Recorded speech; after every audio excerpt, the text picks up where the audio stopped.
நீங்க தான். ஆமா, வெங்காயத்தை ஃப்ரிட்ஜ்ல வைக்கிறீங்களா?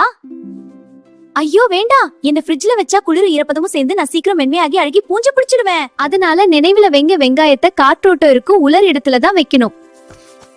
அடுத்து பூண்டு. ஓ, என்ன ஃப்ரிட்ஜ்ல வச்சா முளைவிடும், ரப்பர் மாதிரி ஆயிடும். அடுத்து உருளைக்கிழங்கு. ப்ளீஸ் வேண்டாம், குளிர்ல இருந்தா என்னோட மாவுச்சத்து சர்க்கரையா மாறிடும். அடுத்து வாழைப்பழம்.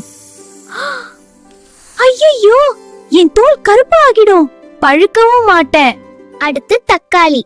ஃப்ரிட்ஜ்ல போனா என்னோட சுவையும் மனமும் போயிடும். அடுத்தது எல்லாருக்கும் பிடிச்ச தேன்.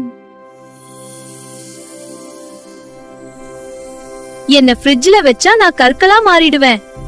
ஃப்ரெண்ட்ஸ், தேன் ஃப்ரிட்ஜ்ல வைக்கவே வேண்டாம், வெளியில வைத்தாலே வருஷம் வருஷம் நல்லா இருக்கும். சரி, அடுத்து எந்த உணவு ஃப்ரிட்ஜுக்கு பிடிக்காதுன்னு பார்க்கலாமா? அப்போ என்ன ஃபாலோ பண்ணுங்க ஆர் காமெண்ட் பண்ணுங்க.